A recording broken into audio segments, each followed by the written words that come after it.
Alô, bom dia, você está no canal Professor Belém nesta quarta-feira, dia 11 de maio de 2022. Seja muito bem-vindo. Quero mandar um abraço para o Márcio Silva. Ele me escreveu ontem dizendo: bom dia, professor, manda um abraço para Floripa, por favor. Eu e muitos amigos conhecidos meus acompanhamos seu canal e as suas discussões viram nossas discussões em roda de conversa sobre política mundial. Parabéns pelo seu trabalho. Muito obrigado, Márcio Silva. Um grande abraço a você, aos seus amigos e à belíssima Floripa, que também mora aqui no meu coração. E quero mandar um abraço para o meu amigo João Mariano, que mora em Norwich, Inglaterra, ele e sua família. Um grande abraço para vocês tudo aí, João Mariano. Deus os abençoe. Meus amigos, a América, os Estados Unidos estão muito próximos de viverem o seu pior pesadelo de sua história. E antes que você diga que isso é exagero da minha parte, acompanhe este vídeo até o final. Bem, eu quero começar este vídeo com uma nota de rodapé. É inusual, não é? Pois é, vamos considerá-la uma nota de rodapé. Eu e minha geração amávamos produtos importados, principalmente de tecnologia para som, TV, essas coisas tudo.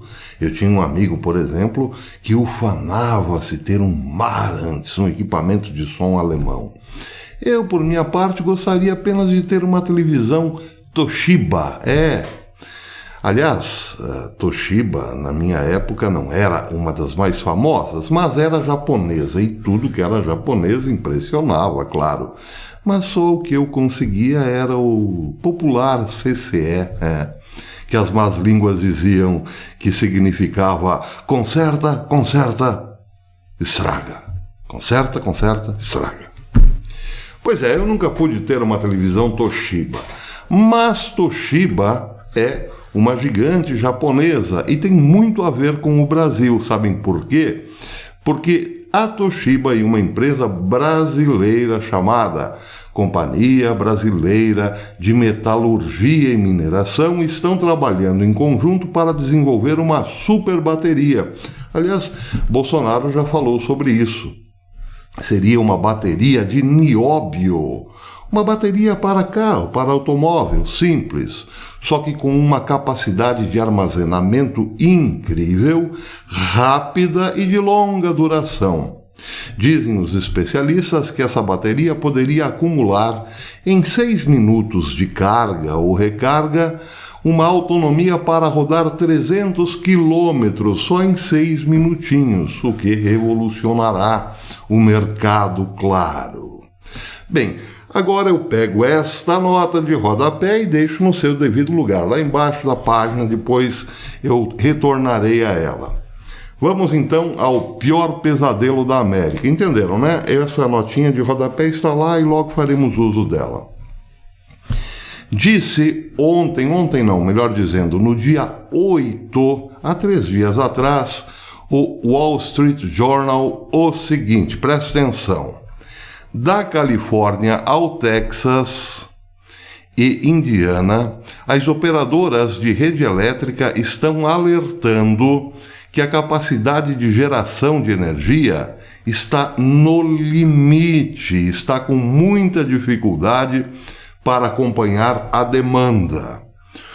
Uma lacuna que pode levar a apagões durante ondas de calor. Eles estão indo para o verão, para o calorzão, com esse problema. Ou outros períodos de pico ainda este ano.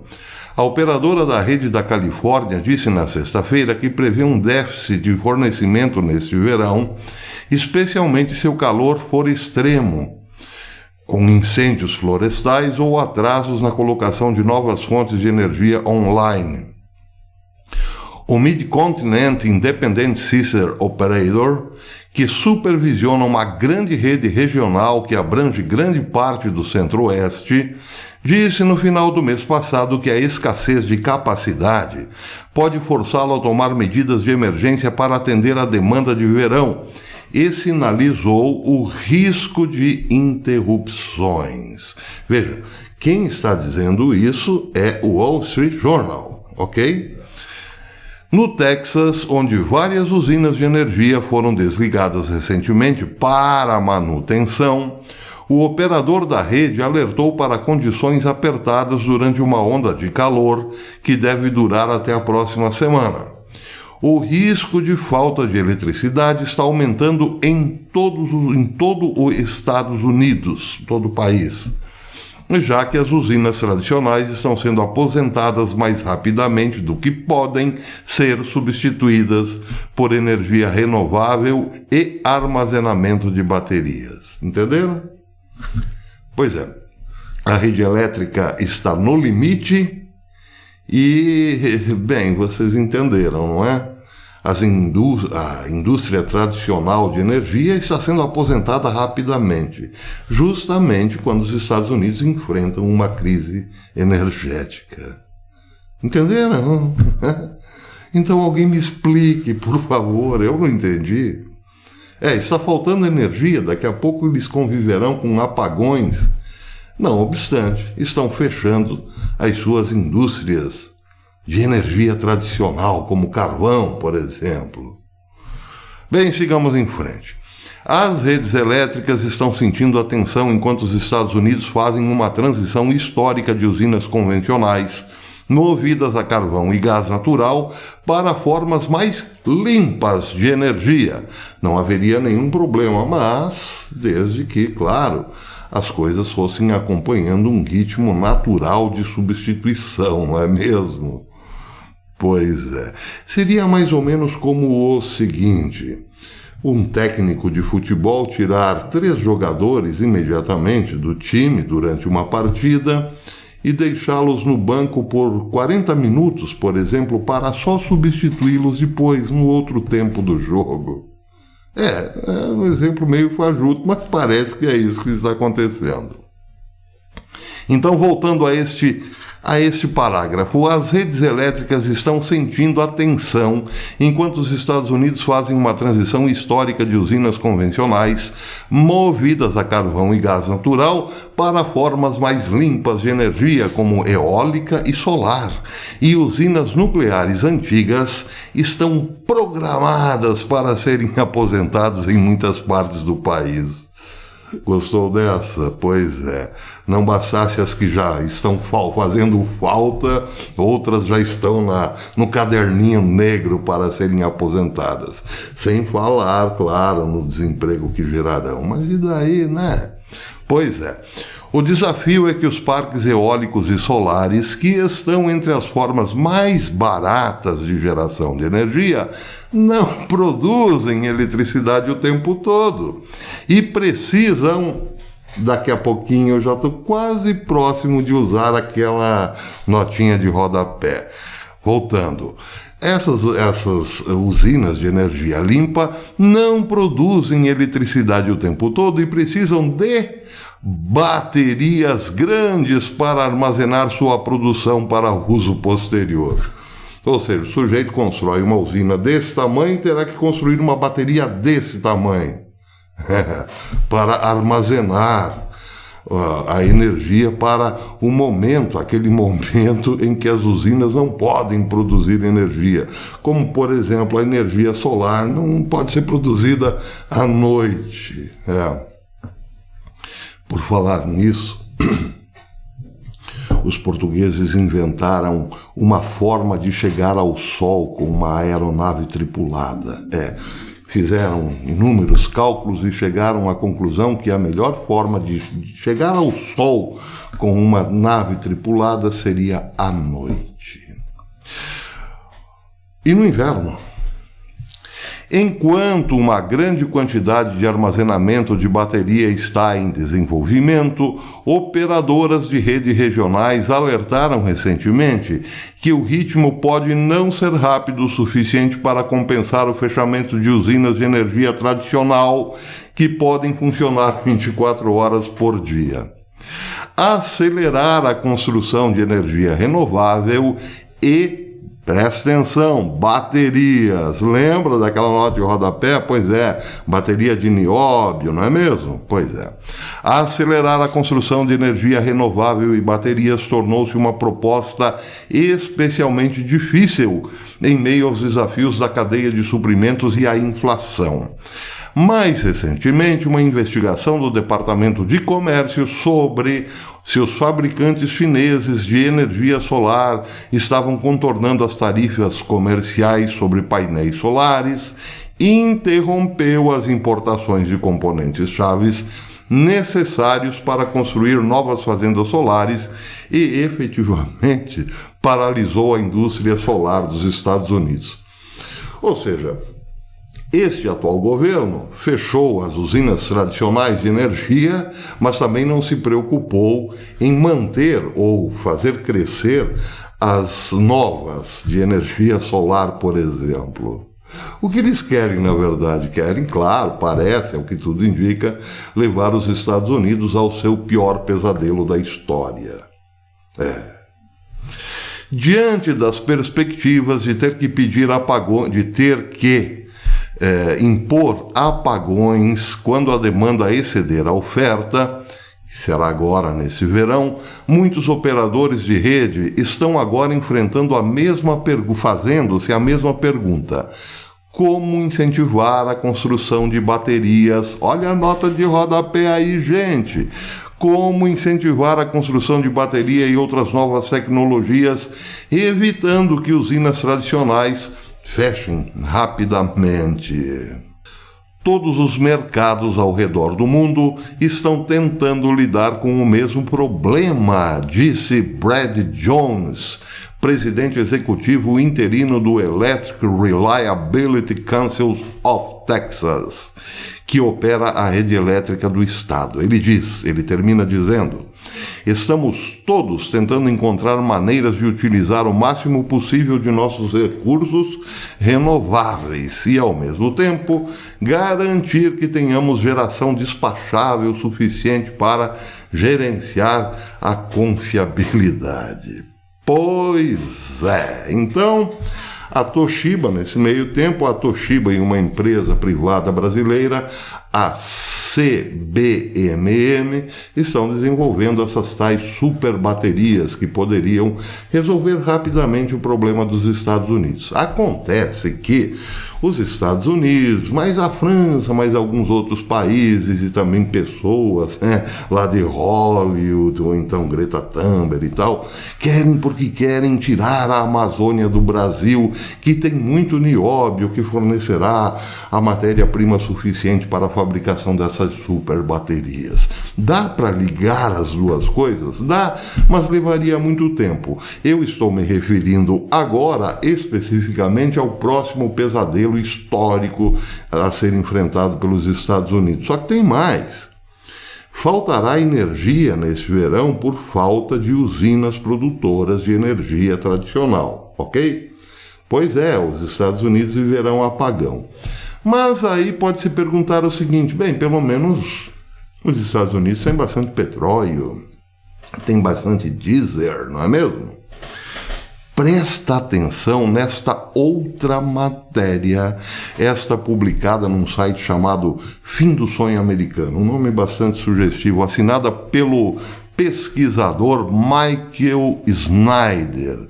Ele diz o seguinte, ele começa dizendo o seguinte: além de tudo que estamos enfrentando, além de tudo que está errado, devemos adicionar à equação uma escassez, a equação americana, uma escassez de diesel e uma escassez de eletricidade em todo o país. Nunca imaginei que estaria escrevendo sobre essas coisas em meados de 2022, mas estamos aqui exatamente neste ponto. Primeiramente, quero dizer que as pessoas entendem quão séria será a escassez generalizada de diesel. Por quê? Porque sem diesel nossos trens e caminhões não funcionam, e se funcionarem as cadeias de suprimento da América entram, e se não funcionarem, as cadeias de suprimento da América entrarão em colapso total. Assim, mesmo uma escassez moderada seria absolutamente paralisante para a economia dos Estados Unidos. E, infelizmente, os suprimentos estão diminuindo rapidamente, os suprimentos de diesel. E estamos sendo avisados que uma escassez global de diesel se aproxima. Uma escassez geral, total. Pois é. O estoque de diesel, presta atenção, agora que está o dramático da história. O estoque de diesel na costa leste dos Estados Unidos é de 18 milhões. Pois é. Só que isso é suficiente para suprir a demanda de apenas 3 dias, segundo Michael Snyder. Cerca de 3 dias de demanda. Só que tem um detalhe, a partir de hoje chegaremos a menos de 10 milhões de litros. Estamos, portanto, diz ele, diante de um pesadelo em termos de escassez global, mas também interna de diesel. Claro, se for global, será também, evidentemente, interna. Ele diz mais alguma coisa. Ele cita, por exemplo, o chefe de análise de petróleo da GasBuddy, senhor Patrick Dehan, que disse o seguinte: os preços do diesel estão subindo, contribuindo para os ventos contrários inflacionários devido ao papel vital do combustível na economia americana e global. Tanques, trens e caminhões são movidos a diesel. O combustível também é usado em indústrias, incluindo agricultura, manufatura, metais e mineração. Tudo isso pode sofrer uma paralisação. Imaginem, gás ou diesel, sem diesel, os trens não circularão, tanques não serão abastecidos, caminhões ficarão parados, as indústrias fecharão as portas, a agricultura ficará ao Deus dará, não haverá mais fabricação ou produtos manufaturados, nem extração de metais e mineração. Certamente, uma vez que esses custos mais altos de combustível serão repassados ao consumidor, é claro que a vida ficará insuportável, especialmente no supermercado, na loja de ferragens, em qualquer lugar que você faça compras. Verá itens cada vez menores, oferta cada vez menor e os preços cada vez mais altos.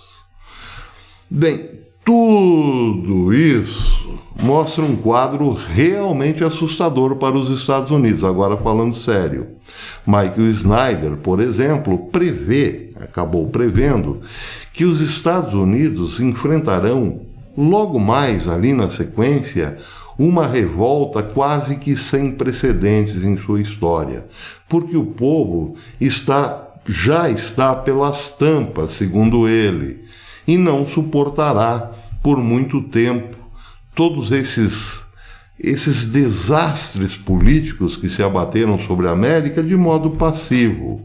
Poderá, sim, segundo ele, haver uma grande revolução na América. Mas o mais interessante dessa história, é claro, é a pergunta que fica no ar. Ele pergunta: por que estamos correndo, indo com muita sede ao pote para aposentar instalações convencionais de energia em meio a uma crescente crise energética global?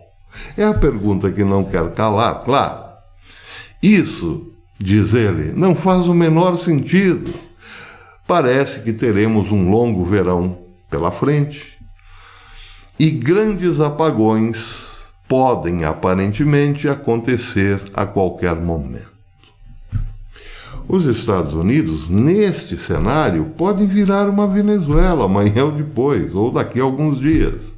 A Venezuela vive uma miséria danada e, além disso, apagões de quando em quando. Essa é a América de Biden. Por outro lado, esta mesma América de Biden está com o olho desse tamanho sobre a nossa Amazônia, porque lá tem muito minhobe, sabe como é que é? Pois é.